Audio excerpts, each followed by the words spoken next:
पालकांची पैशांसाठी पिळवणूक केली जात असल्याची घटना परभणी जिल्ह्यातनं समोर आली आहे। मुलाची शाळेत भरलेली फी आणि ट्रान्सफर सर्टिफिकेट मागायला गेलेल्या पालकाला संस्था चालकानं बेदम मारहाण केली। यामध्ये पालकानं आपला जीव गमावला। विशेष म्हणजे ही शाळा हिंगोली जिल्हा परिषदेच्या माजी शिक्षण सभापतींची आहे। पाहूयात।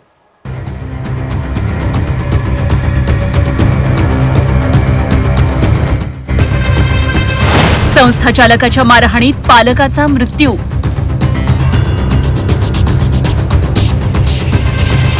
टीसी आणि फी परत मागितल्यानं पालकाला मारहाण। परभणीत शिक्षण क्षेत्राला काळीमा फासणारी घटना। ही आहे परभणीतली हायटेक रेसिडेन्शियल स्कूल। या शाळेत निवासी वसतिगृह असून यामध्ये अनेक विद्यार्थी वास्तव्याला आहेत। मात्र परभणीच्या उखळत गावची पल्लवी वसतिगृहात करमत नसल्यानं गावी निघून गेली। मुलीला पुढील शिक्षण हायटेक रेसिडेन्शियल स्कूलमध्ये करायचं नसल्यानं तिच्या पालकांनी टीसी आणि फीची मागणी प्रशासनाला केली। मात्र संस्था चालकांकडून पालकाला बेदम मारहाण करण्यात आली आणि या मारहाणीत या पालकाचा मृत्यू झाल्याची धक्कादायक घटना घडली आहे। त्या आतमध्ये गेली, मला काय गेट मधून आत येऊ दिलं नाही, एकटे गेली। गेल्यानंतर 5 मिनिट 10 मिनिट मध्ये थांबले, ते लागलीच ओरडत बाहेर आले। मी विचारलं काय झालं तर मला म्हणले प्रभाकर चव्हाण या सरनं मारलं आणि माझ्या असं मी तिला कवटाळून धरलं। पुन्हा त्या सरनं येऊन पुन्हा लात मारली आणि गच्चीला धरून ओढली। परभणीतील ही हायटेक रेसिडेन्शियल स्कूल हिंगोली जिल्हा परिषदेच्या माजी शिक्षण सभापतींची आहे। आपल्या मुलीची टीसी आणि फी मागण्यासाठी आलेल्या पालकांना संस्था चालक प्रभाकर चव्हाण आणि रत्नमाला चव्हाण यांनी बेदम मारहाण केल्याचा आरोप आहे। यामध्ये मुलीचे वडील जगन्नाथ हेंगडे यांचा मृत्यू झालाय। या प्रकरणी संस्था चालकांविरोधात पूर्णा पोलीस ठाण्यात गुन्हा दाखल करण्यात आलाय।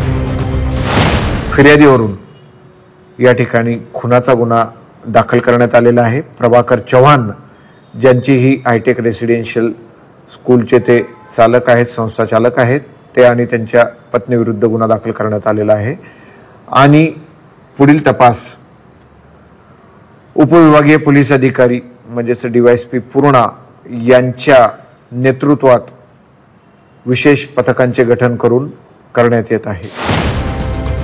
शिक्षणासारख्या पवित्र ज्ञान मंदिरामध्ये आपल्या पतीचा जीव घेणाऱ्या संस्था चालकांना फाशीची शिक्षा द्या अशी मागणी जगन्नाथ हेंगडेंच्या पत्नीनं केली आहे। मुलगी राहून गेली आमची त्या शाळेमध्ये, टीसी आणायसाठी गेलते तर ते टीसी कसे मागायलेत म्हणून लगेच 30,000 भरा म्हणले मुलगी राहीन 30,000 कसे भरणार आम्ही। लगेच त्याने तिथं मारहाण सुरू केली, तिथं रक्ताची उलटी झाली। लगेच पल्लवीच्या पप्पाला जसं हे झालं तसं त्यांना फाशीची शिक्षा झाली पाहिजे त्यांना, त्या सरला। मराठवाड्यातील अनेक जिल्ह्यात निवासी गुरुकुल शिक्षण पद्धती निर्माण झाल्यात। अनेक शाळा पालकांची पैशांसाठी पिळवणूक करत असल्याच्या घटना नेहमीच समोर येत असतात। मात्र परभणीच्या झिरो फाटा परिसरातील हायटेक रेसिडेन्शियल स्कूलमध्ये घडलेल्या या घटनेनं शिक्षण क्षेत्रात एकच खळबळ उडाली आहे। गजानन देशमुख, झी 24 तास, परभणी।